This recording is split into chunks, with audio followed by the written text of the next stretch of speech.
Ya como les decía, básicamente el día de hoy vamos a hablar un poco de lo que son análisis de datos, ¿no? O sea, lo que es un poco la primera parte ya se ha tratado con el tema de lo que es la triangulación, que finalmente son técnicas para lo que es el análisis de datos. El análisis de datos tiene que ver mucho con lo que es ponerse en lugar de los entrevistados. O sea, acá no hay datos que tengan que interpretarse, sino simplemente son datos que van a tener que revisarse y consignarlos a partir de la información que nos entreguen los entrevistados. Por lo tanto, es ponerse en el lugar de los entrevistados, mirarlo desde ese enfoque. Considerando lo importante que es la información para los involucrados, sacarles el mayor provecho, como les decía hace un momento, a todos y cada uno de los datos. Durante la revisión de los datos, nosotros hemos sacado categorías, ahora incluso en el análisis de datos, y un poco para revisar la información, vamos a comenzar a ver lo que no usamos, para ver qué sentido tiene, para ver si hay algo que emerge de lo que no usamos. Para incluso comenzar a desarrollar una perspectiva basada en el contexto en el que nosotros verificamos información. Siendo extremistas, no es lo mismo preguntarle cómo te sientes a un campesino en época de guerra que cómo te sientes en época de paz. Probablemente les va a dar informaciones completamente diferentes, a pesar de que su entorno en ese momento pueda ser el mismo. Basta con que haya cierta influencia de agentes externos como para que los campesinos o como para que los informantes, puedan brindarles un tipo diferente de información. Entonces, ese ponerse en el lugar de los entrevistados es justo la base de lo que es el análisis, ¿no? Si bien hay que tratar de establecer supuestos a partir de lo que nosotros hemos recogido, la idea tampoco no es generar sesgos a partir de las proyecciones que tenemos nosotros de nuestro trabajo, que pasa muchas veces en esta parte del trabajo. Por eso que les comentaba ayer que si es que es necesario que preguntas con respuestas muy escuetas o muy breves, que no están respondiendo, datos que no están respondiendo breves, que no están respondiendo a las preguntas de investigación, si es que es necesario regresar a donde está la población para poder buscar precisión, hay que hacerlo.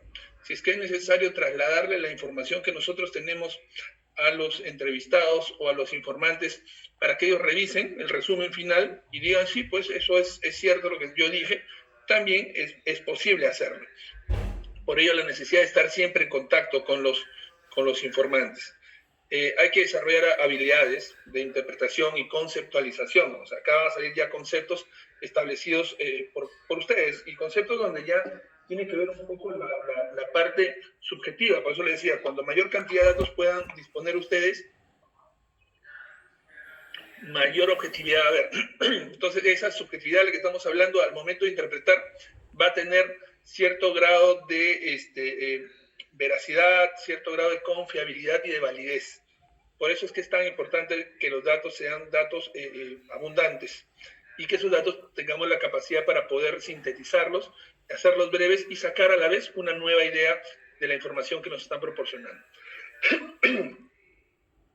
No solo es resumirlo, ¿no? Solo es hacer proposiciones sobre la base de los datos, no solo es eso, sino también comenzar a dar un poco de nosotros respecto a lo que es la interpretación. Una información que encontré desde el año 1987 dice primero que es una buena idea comenzar el análisis de manera rápida, lo antes posible, y si es posible, apenas hayas completado el trabajo de campo o recogido los datos. Para ellos, Taylor y Bogdan en 1987, en un libro que se lo voy a basar también, que se llama Introducción a los métodos cualitativos de investigación, precisa eso, ¿no? O sea, hay que hacer el análisis inmediatamente recogido los datos. Empecemos. Es más, hay autores que también les comentaba que dicen que el análisis debe ser no solamente inmediatamente después, sino durante el recojo de datos. Estás recogiendo datos y estás analizando para poder tener ese grado de objetividad durante el análisis, porque vas a ver reacciones, vas a ver formas de entrega de información que te van a servir para poder sacar o interpretar o conceptualizar o generar proposiciones a partir de lo que tú estás viendo en ese momento. Taylor y Bogdan dicen que cuando más se espere, más difícil será volver a tomar contacto con los informantes para aclarar algunos puntos o atar algunas hebras sueltas. Hay personas, si bien la mayoría busca descansar un poco que trae los datos para poder tener un análisis mucho más amplio, la recomendación siempre es eso, ¿no? O sea, no esperes tanto, porque si esperas bastante ya vas a hacer que pierda interés tu entrevistado, porque de alguna manera durante el análisis o durante el recojo de información, tú de alguna manera estás seduciendo al entrevistado para que te dé información e incluso estás llevando tus capacidades de motivación a ese entrevistado para que él se sienta bien, se sienta tranquilo de brindarte la información. Entonces, esa conexión que el entrevistador y el entrevistado generan, o el informante y el investigador generan, esa conexión se va a ir perdiendo en la medida que vayas dilatando el tiempo para lo que es el análisis, ¿no? Entonces, y como el análisis necesitas estar en contacto con él, el hecho que se dilate esa relación no es favorable para nuestra investigación.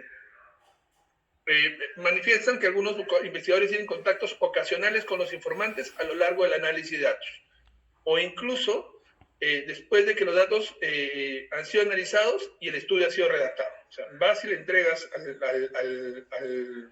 al informante. ¿Por qué? Porque el investigador siempre tiene una proyección de continuar y complementar su trabajo. Recuerden que la investigación no es el fin de todo el trabajo de desarrollo de conocimiento. La investigación en realidad es nuevamente una parte de un gran complemento y de un gran vacío de conocimiento que lo vas llenando de a pocos, ¿no? Entonces, muchos investigadores, sobre todo los que se dedican a eso, buscan tener contactos permanentes con algunos entrevistados, justo para disponer de información, justo para tener las facilidades al momento de querer acudir a buscar la información.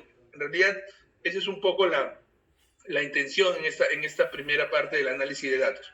El análisis de datos también nos hace ver que, lo que les comentaba hace un momento, que también pueden hacer que los informantes lean los borradores para controlar la validez.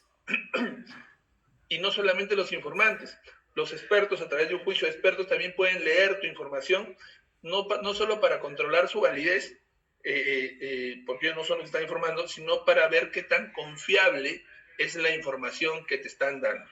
Eso es algo que tenemos que tener como pauta al inicio de lo que es el análisis de datos. De acuerdo a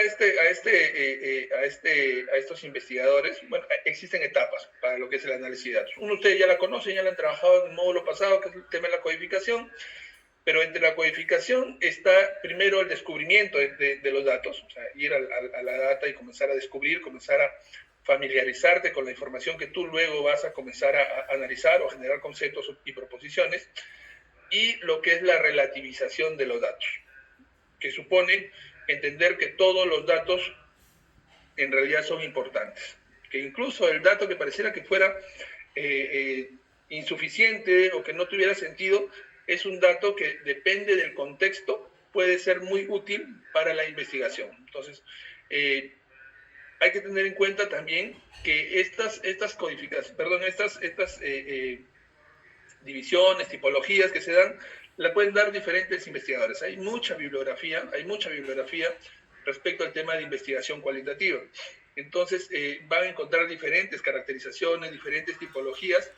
La idea, y por eso al inicio también conversaba, el hecho de recurrir a investigadores más antiguos es justo por eso, ¿no? Para tener información ya de primera mano, porque a partir de esa información es que se van generando las nuevas vertientes o las nuevas corrientes. Hoy en día tú abres el internet y encuentras variedad de teorías, variedad de información respecto al tema de lo que son análisis de datos cualitativos y cuantitativos también. Entonces, para ellos, tres etapas simples: el descubrimiento de los datos, la codificación de los datos y la relativización de la información o de los datos que ustedes han recogido. En cuanto a lo que es el descubrimiento de los datos, él dice, no, nosotros tenemos que empezar leyendo repetidamente los datos, no cansarnos de leerlos y volver a leerlos, conocerlos de manera extremada, todos los datos que nosotros tengamos. Si tenemos apuntes, volver a leerlos, volver a revisarlos, permitir que otra persona revise nuestros datos, permitir que otra persona los lea para tener más objetividad incluso, y seguir leyendo. Leer repetidamente los datos para él es el punto de partida de todo lo que es el análisis de datos. Todavía no estamos generando conjeturas, no estamos generando conceptos ni proposiciones, pero eso es lo primero que tenemos que esperar. Ya ustedes han visto que tenemos que identificar también temas emergentes, obviamente, pero lo que ellos también proponen es que tenemos que seguir la pista de nuestros temas. Hay situaciones que saltan a partir de nuestra experiencia, hay ideas, hay interpretaciones de los hechos que saltan en ese momento, tenemos que tenerlos apuntados, hay que registrarlo todo. Si tenemos que elaborar gráficos, elaboremos los gráficos en borradores para poder tener mucha información y poder tener mucho conocimiento de los datos que nosotros hemos recogido. Eso se llama un poco la familiarización, le diría yo, de los datos que nosotros hemos recogido en el campo. Elaborar tipologías.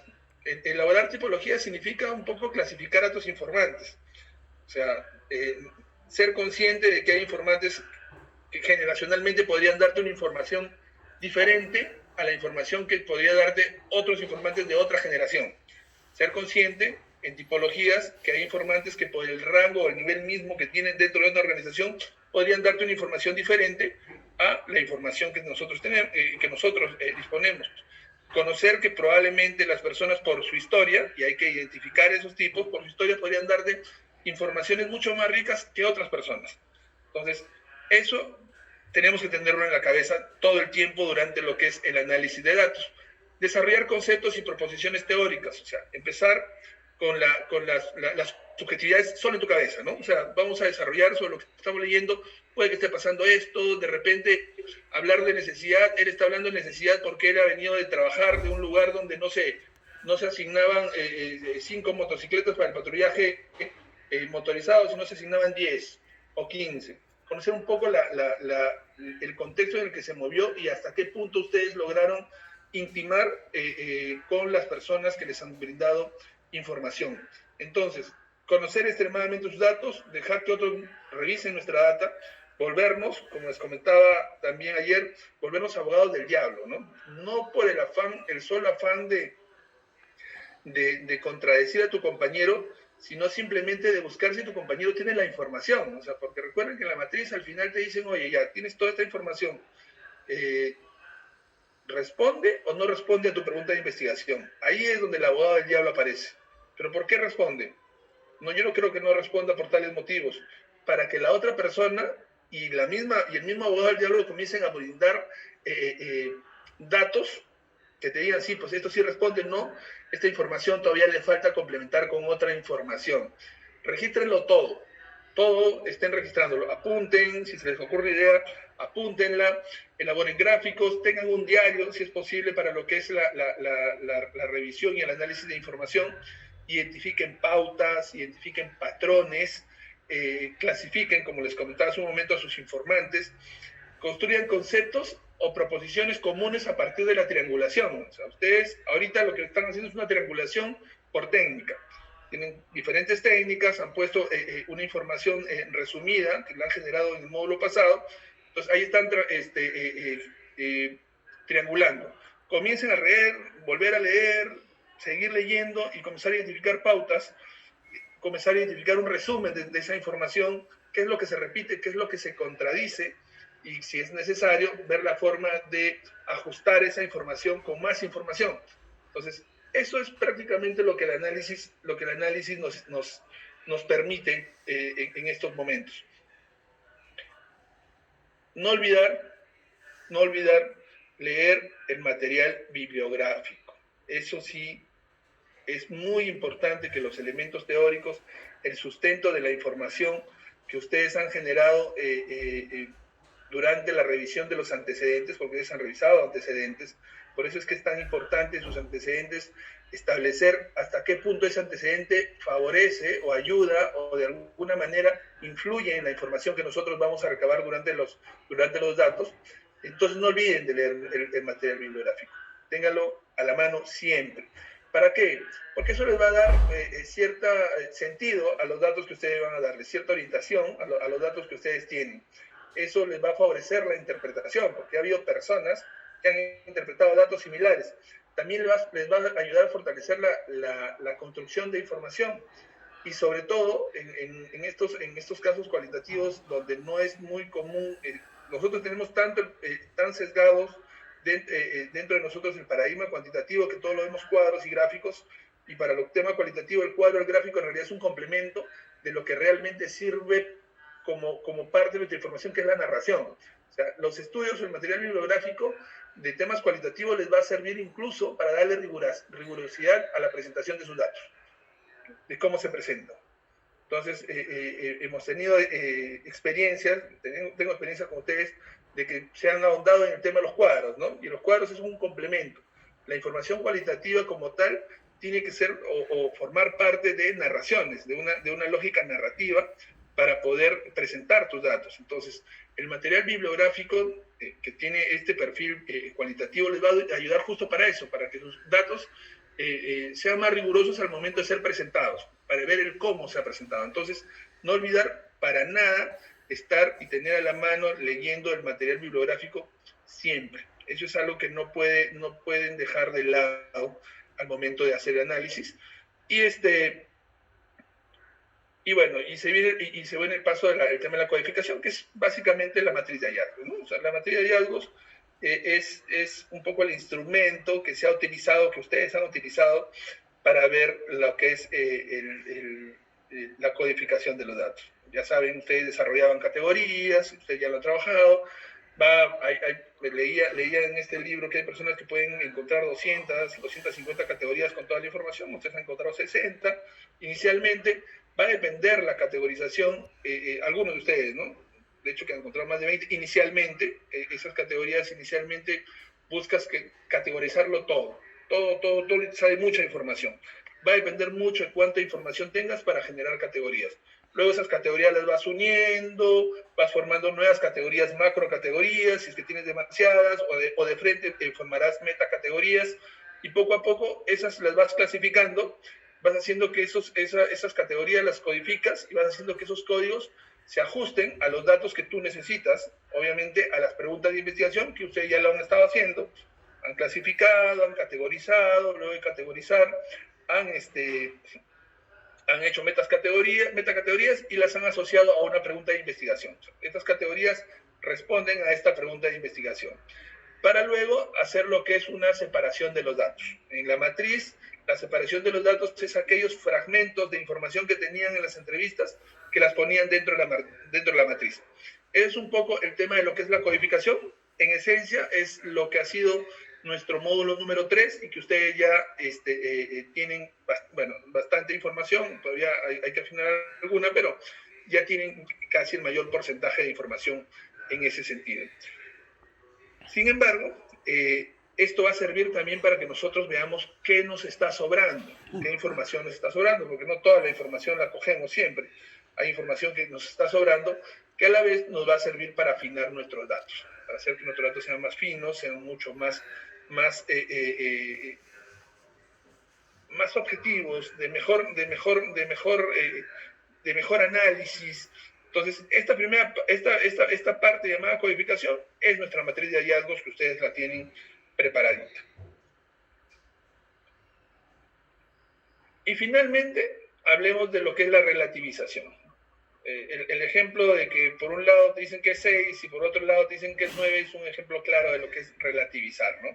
Relativizar supone que nadie no tiene la razón, que todos tenemos la razón dependiendo de qué punto de vista o desde qué enfoque o desde qué espacio estamos viendo el mismo hecho. Para un mismo hecho hay muchas interpretaciones, eso es un poco la idea de la relativización. Por lo tanto, hay que entender que debemos, para evitar justo eso, interpretar los datos en los contextos en los que fueron recogidos. Eso lo tenemos que tener muy claro.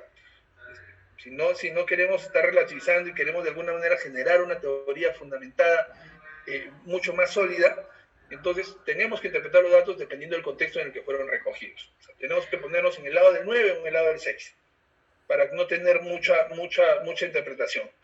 Considerando siempre que todos los datos son valiosos en la medida que podamos evaluar su credibilidad.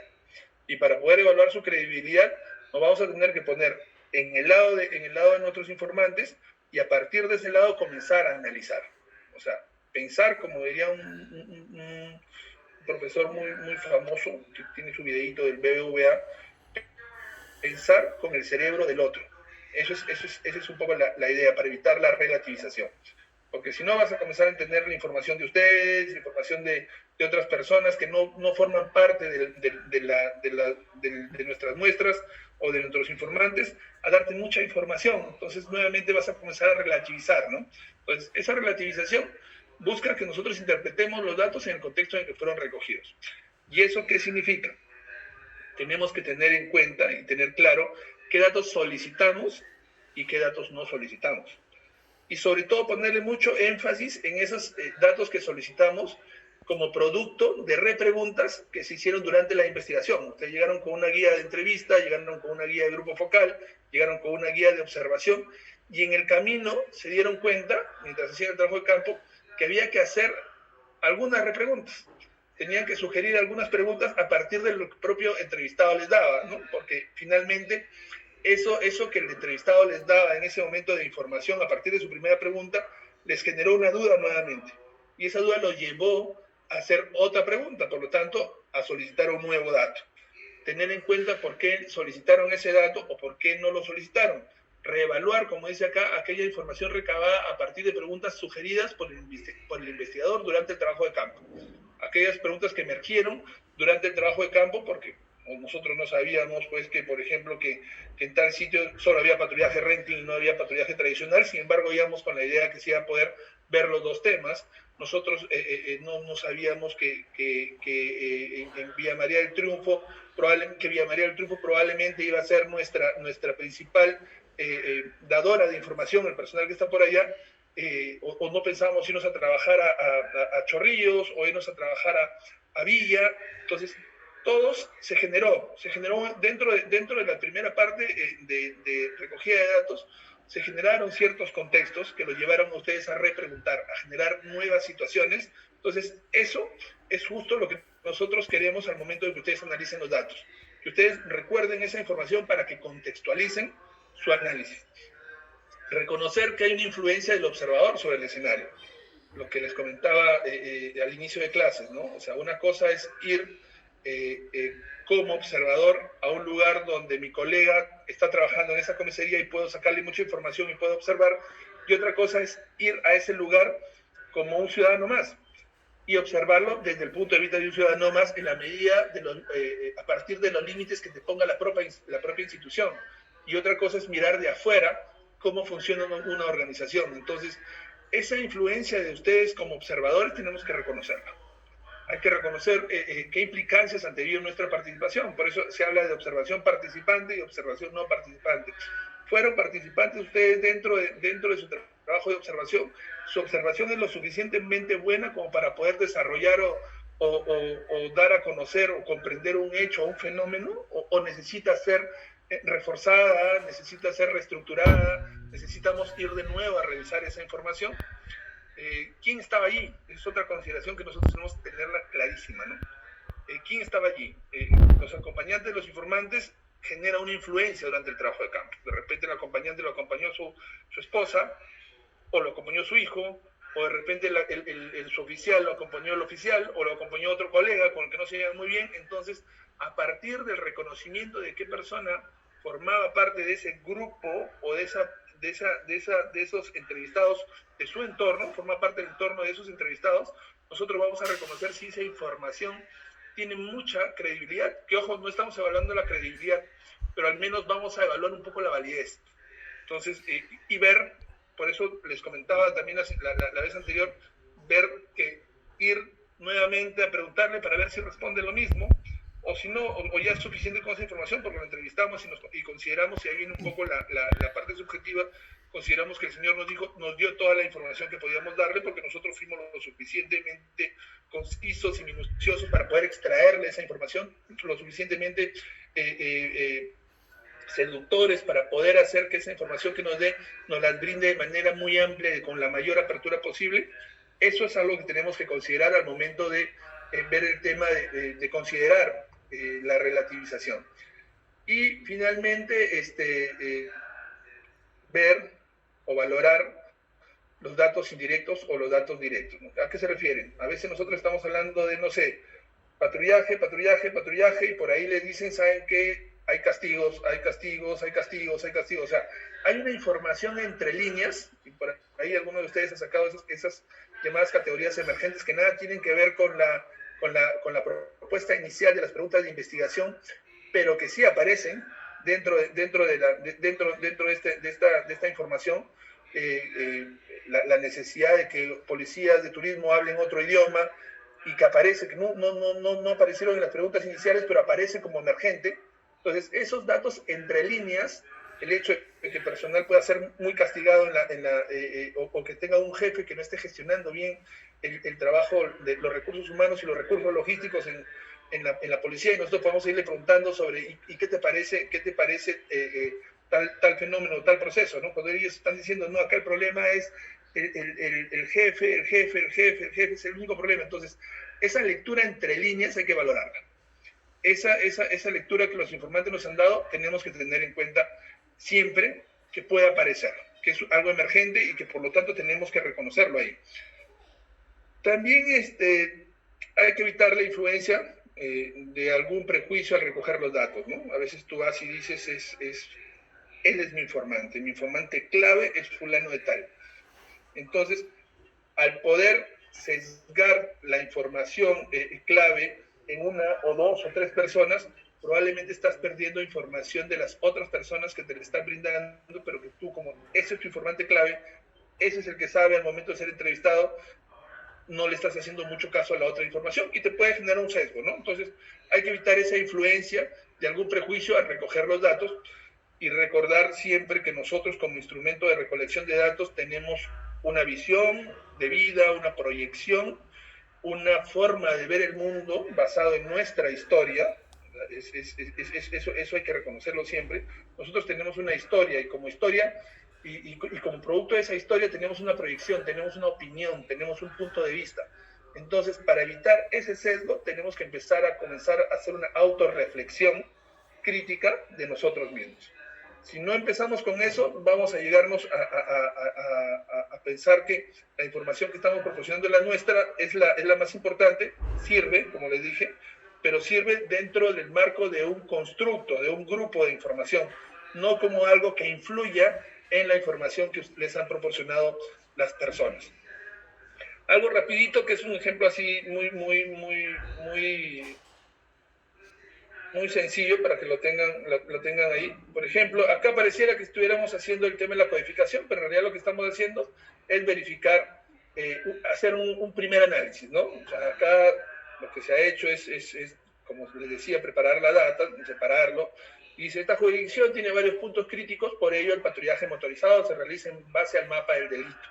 Los sectores, subsectores y cuadrantes establecidos, así como el número de efectivos policiales disponibles y vehículos. Sin embargo, no es suficiente para abordar todo el territorio. Por ello, se cuenta con el apoyo de la UNEM Sur 2, BMT, quienes proporcionan solo un patrullero con 2 efectivos policiales. Entonces, acá nosotros podemos entender que puede que tengan conocimiento de la zona, porque te dicen, oye, tiene varios puntos críticos. Caramba, conoce, la persona que estamos entrevistando conoce la zona, ahí empieza mi análisis. Entonces, ¿es suficiente esta información para decidir que conoce o no conoce la zona? ¿Qué tanto la conoce? Probablemente con una repregunta diciéndole, ¿y qué puntos críticos son? Podría darles alguna información adicional. Después, se realiza en base al mapa del delito, los sectores, subsectores y cuadrantes establecidos, así como el número de efectivos policiales disponibles y vehículos. Como yo, que soy ojo, yo estoy interpretando a mi modo, soy un intérprete más de esta información, les puedo decir, oye, al hablar así, me hace parecer que existe un marco de referencia, ¿no? Dentro de lo que es el tema de lo que es el patrullaje o la jurisdicción. Hay un marco de referencia, no sé si es una normativa legal, si es un protocolo, no sé si es una orden que el patrullaje se realice en base al mapa del delito. Entonces, en mi análisis digo, hay un marco de referencia, pero me pregunto inmediatamente, ¿pero es adecuado? ¿No es adecuado? Va a depender del conocimiento de nosotros mismos, definir si es adecuado o no es adecuado. Si es que es adecuado o forma parte de una legalidad, yo me pregunto, oye, ¿pero acá se aprecia alguna innovación a la normativa? Si dice el mapa del delito, lo hago sobre el tema del mapa del delito, o podría utilizar otras herramientas, otros instrumentos de segmentación del territorio para poder hacerlo, o sea, hay innovación ahí, entonces comienzo a hacerme preguntas y a generar conceptos a partir de estos datos pequeñitos, son 8 líneas. Luego dice, no es suficiente para abordar el territorio por un lado, y después dice, solo un patrullero con 2 efectivos policiales. Entonces, dice, inicialmente habla de que hay una carencia de recursos, pero también dice que reciben apoyo, ahí dice se cuenta con el apoyo, y están utilizando dos informaciones ahí, pero mi pregunta para mi análisis es, ¿con ello es suficiente esa cantidad? ¿Me respondió que esa información es suficiente? ¿O yo lo presumo al decirme solo un patrullero que no es suficiente? Entonces, eso es importante que ustedes vayan haciéndose las preguntas para ir elaborando esos conceptos, esas proposiciones. Ya no, como se dan cuenta, ya no es la caracterización, la categorización, ya no es la codificación, sino ya es empezar a cuestionar lo que está pasando acá. Dice patrulla por los troncales o grandes avenidas de la jurisdicción. Entonces yo me pregunto, ¿y esto disminuye el ámbito de recorrido de la comisaría en este caso o no disminuye el ámbito de recorrido? Entonces, un poco así hay que ir haciendo cada uno de la información que nos van a dar que nos han dado en las entrevistas que nosotros hemos realizado. Y claro, esto lo vamos a triangular con otro instrumento, con el grupo focal, si es que tiene las mismas categorías, y vamos a hacer el mismo análisis para poder sacar al final un concepto ya definido. Y todo eso, trasladarlo en su matriz de análisis de datos. Eso es un poco la información que les quería alcanzar antes de empezar con los grupos, para que ustedes